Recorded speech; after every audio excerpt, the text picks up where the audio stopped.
Hello বন্ধুরা, welcome back to my Mira নেস্টাল ভিডিওসে সবাইকে স্বাগত জানাচ্ছি বন্ধুরা। তো এর মধ্যে হচ্ছে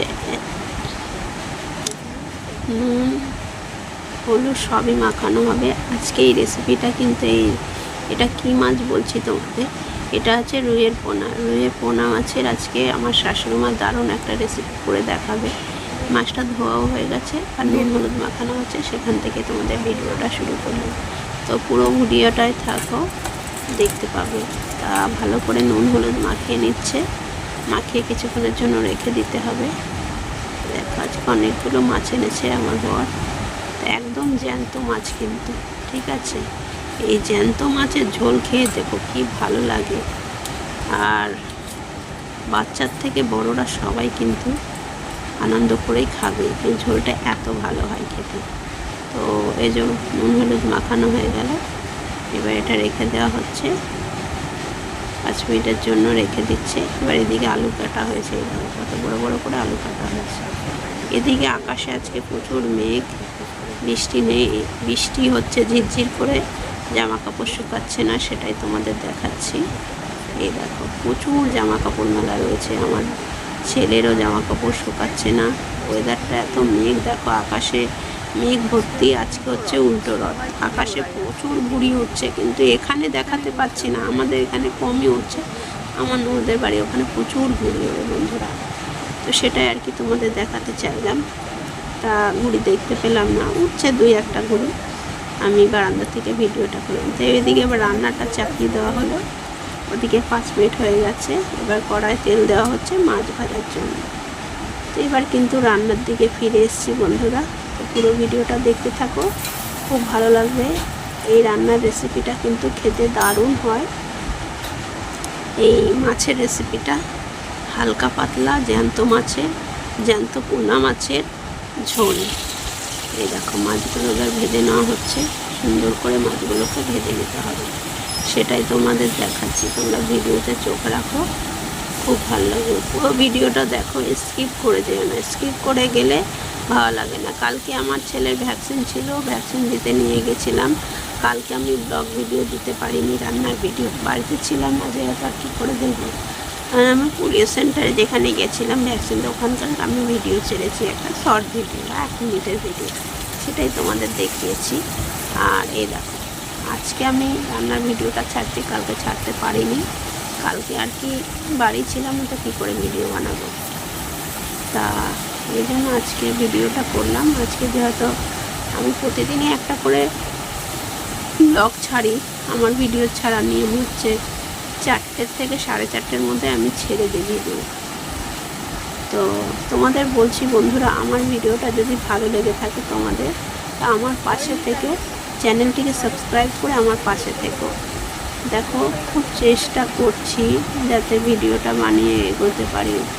আমি হাউস ওয়াইফ, কোনো কাজকর্ম করতে পারি না, ছেলে ছোট, আর দেখো সবারই হাতে টাকা পয়সা দরকার, কিন্তু জানি না কখনো এই চ্যানেলে ইউটিউবার হতে পারবো কি না, তবু চেষ্টা করছি। আগে দেখো লক্ষ্মী ভাণ্ডার টাকা পেতাম, এখন কিছুই পাই না, অন্নপূর্ণা ভাণ্ডার টাকা পাই না, শুনছি নাকি সরকার টাকা দেবেও না, আর কোনো দিন পাইনি, পাবো কিনা জানি না। যাদের আছে তারাই পেয়েছে, আর আমরা গরিব, আমরা কিন্তু পাইনি, আর সরকার দেবে নাকি জানিও না। অন্য অন্য বাইরের যারা আছে, দিল্লিতে, বিহারে, ঝাড়খণ্ডে, ওখানেও নাকি শোনা গেছিল অনেকে অনেক সাহায্য করবে, নাকি দেয়নি। এখানেই বা কতদিন দেবে, আর আমি তো পাইনি, আর জানি না পাবো কি না। তবু ফর্ম ফিল আপ করে রেখেছি অনলাইনে, তবু কিন্তু পাইনি বন্ধুরা। আর কি হবে, তো দেখো প্রত্যেকটা মহিলাদেরই কিন্তু, যতই তার স্বামী কাজ করে, আর আমার স্বামীর তেমন মাছ গেলে মাসে 10,000 টাকা ইনকামে আর কি হয়, তা ওই টুকটাক মতো চলে যায়। তা কী করবো, একটু হাত খরচাও তো দরকার, তার হয়ে ওঠে না বন্ধুরা। ইউটিউবার হতে গেলে অনেক অনেক ভিডিও বানাতে হয়, ভালো ভালো ভিডিও, হয়তো এই যে মাছ ভাজা হয়ে গেছে হয়তো, সেটাই দেখাচ্ছি। তো সেটাই আর কি, আমি হয়তো সেরকমভাবে ভিডিও বানাতে পারি না। মাছগুলো ভাজা হয়ে গেছে, এবার কিন্তু কড়াইয়ে জিরে ফোড়ন দিয়ে দিলে তোমাদের গল্প করছি, আর তোমাদের সঙ্গে ভিডিও এডিটিংটা করে নিচ্ছি। জিরে ফোড়ন দিয়ে দিল। এবার পেঁয়াজগুলো দিয়ে দিল।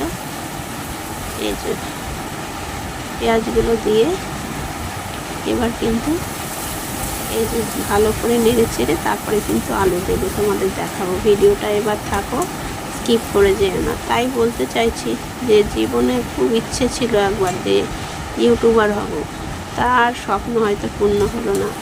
ভিডিও বানাচ্ছি তাও 3 বছর হয়ে গেল, তাও কোনো কিছুই এগোতে পারি না। আসলে সময় মতো ভিডিও হয়তো আপলোড করতে পারি না, আর আমার ভিডিও কেউ দেখতেও চায় না। আমি জানি যারা খুবই ছোট নতুন ভিডিও শুরু করে সবাই স্কিপ করে চলে যায়, পাশে থাকে না। যদি দেখো চ্যানেল সাবস্ক্রাইব করতে টাকাও লাগে না, আর যদি একটু ভিডিও দেখে চ্যানেলটিকে সাবস্ক্রাইব করে দাও, করলে করাই যায়। অনেকে কিন্তু করে না, অনেকে আবার করে দেয়, অনেকে সবার ক্ষেত্রে সমান নয়, বেশিরভাগ লোকই করে না। তাই বলছি বন্ধুরা, একটু পাশে থেকো। খুবই গরিব ঘর থেকেই বিলং করি, এই ভিডিওগুলো তোমাদের জন্য বানাই। আর যদি কোনোখানে খারাপও লেগে থাকে ভিডিওতে, আমাকে কমেন্ট করে জানিও যে তোমার ভিডিওটা এখানে খারাপ হয়েছে। তাই জন্য তোমাদের বলছি বন্ধুরা, সবসময় তোমরা আমার পাশে থেকো। আমি ভালো ভালো ভিডিও আপলোড করার চেষ্টা করব, তোমাদের সত্যি বলছি চেষ্টা করব। আর দেখো, আমি তো আমার সিজারের বাচ্চা হতে বলে আমি কিছু কাজ করবো এখানে ভালো করতে পারি না। আর আমার তো আর স্ট্যান্ড নেই যে আমি স্ট্যান্ড থাকলে আমি ভিডিও বানাতাম ভালো করে। আমার যেহেতু স্ট্যান্ড নেই, তার জন্য স্ট্যান্ড থাকলে আরও ভিডিও ভালো হয়। তা আমি হাতে ধরে করি। দেখো জিরের গুঁড়ো, ধনের গুঁড়ো সব দিয়ে দিল। এবার কিন্তু ভালো করে এটাকে আলুর মশলা দিয়ে কষিয়ে নেবে, তারপর আবার বাকি মশলাগুলো দেবে। জিরের গুঁড়ো, ধনের গুঁড়ো দিল। একটু পাশে দাঁড়িয়ে এটাই চাই, আর কি চাই। তবু চেষ্টা করি ভালো করে ভিডিওটা করব, ভালো করে তোমাদের দেখাবো, তবু আর হয়ে ওঠে না। আর কেউ সবাই বেশিরভাগ লোকই ভিডিও স্কিপ করে চলে যায়, দেখতেই চায় না, জানি না কেন। তবু বলছি বন্ধুরা, যদি তোমাদের কারো না কারো তো ভিডিও ভালো লাগবে নাকি। এই যে এবার লবণ দিয়ে দিচ্ছে, মশলা দেওয়ার পরে লবণ, তারপরে হলুদও দেবে। দেখো তোমরা ভিডিওটা। আর কি বলো তো, আমার শাশুড়িমা কিন্তু এবার হলুদ দিয়ে দেবে। রান্না খারাপ করে না, রান্না ভালোই করে, তার জন্য তোমাদের সঙ্গে শেয়ার করি। আর ইনি বরাবরই আলু সেদ্ধ করে নেয়। দেখো আলুটা সেদ্ধ করে নিলে এখন যা মানে বাজারে যা জিনিসের দাম হচ্ছে, সব কিছু, শুধু গ্যাস নয়, বাজার সবজি সবই দাম বেশি। এখন নতুন সরকার এসেছে, সব জিনিসের দাম বাড়িয়ে দিয়েছে, বড় লোকের সরকার। তবু কিন্তু খেতে হবে, গরিব মানুষ কি খাবে না, তবু খেতে হবে। দেখো লঙ্কাটা কিন্তু আমার শাশুড়ি মা সবার লাস্টেই দেয়, সেটাই তোমাদের দেখাচ্ছি। এইভাবে করে খেয়ে দেখো বাড়িতে, খুব ভালো লাগে। কিন্তু কষানো হয়ে গেছে মশলা টশলা দিয়ে। এবার কিন্তু জলটা ঢেলে দেবে। এই যে একটু হালকা পাতলা ঝোল করতে হবে। জ্যান্ত মাছের সবসময় হালকা পাতলা ঝোল করলে কিন্তু খেতে বেশি ভালো লাগে। গরম ভাতের সঙ্গে তো একদম পুরো জমে যায়। আর বেশি কিছু রান্না হয়নি, তা এই ঝোল দিয়েই ভাত খাওয়া যাবে, আদার্স কিছু লাগবে না। তো সেটাই তোমাদের দেখাচ্ছি। এই দেখো হয়ে গেল। এবার ভালো করে নেড়ে চেড়ে নিতে হচ্ছে। এই যে এবার ঝোলটা ফুটে গেলে তারপরে কিন্তু মাছটাকে দিতে হবে। দেখো ঝোল না ফুটলে কিন্তু মাছ দেয়, অনেকে কিন্তু ঝোলে দিয়ে দেয়, কিন্তু না, এখনও ফোটেনি, আর একটু কিন্তু ফুটবে। এ দেখো এবার ফুটে গেছে। এবার মাছগুলোকে দিয়ে দিতে হবে। এইভাবে করে রান্না করে খেয়ে দেখো একবার হলে। এবার মাছগুলো দেখো দিয়ে দিচ্ছে। এই যে দিয়ে দিল, খুবই ভালো লাগে খেতে। দেখো সবার তো সব রকম পছন্দ নয়। আর দেখো ঝালটা এইভাবে দিলে বেশি ঝালও হবে না, কিন্তু বড়রাও খেতে পারবে, ছোটরা কিন্তু অনেক সময় ঝালটা পছন্দ করে না। কিন্তু এই রেসিপিটা হচ্ছে ছোট বড় সবার জন্য। আর এই রেসিপি যেভাবে রান্না করেছে এইভাবে করে খেয়ে দেখো, এভাবে শরীরও ভালো থাকে, পেটও খারাপ হবে না, একদম হালকা, রিচ নয়, হালকা পাতলা একদম। কিচ্ছু শরীর খারাপ করবে, অনেকে রিচ খেয়ে দেখো পেট খারাপ করে, শরীর খারাপ করে, এটা তা নয়, একদম নর্মাল রান্না। এই জন্যই আর কি তোমাদের সঙ্গে আমি শেয়ার করি। দেখো এবার কিন্তু ঢেকে দিচ্ছে, বেশিক্ষণ না, 2 মিনিট পরে ফিরেছি। আলু সেদ্ধ করাই রয়েছে, এবার একটু নেড়ে চেড়ে দিচ্ছে। আর কিছুক্ষণের জন্য, আর কিছুক্ষণ হলেই হয়ে যাবে ঝোলটা, আর বাকি নেই বেশি হওয়ার।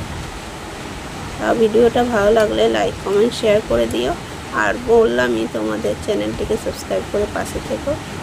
এই দেখো হয়েই গেছে, আর একটু সামান্য হলেই কিন্তু ঝোলটা কমপ্লিট হয়ে যাবে। আর একটুখানির জন্য মনে হয় ঢেকে দিতে হবে, আর একটু বাকি আছে, সেটা হলেই হয়ে যাবে। দেখাচ্ছি তোমাদের, 1 মিনিট পরে ফিরবো, জাস্ট 1 মিনিট পরে ফিরেছি।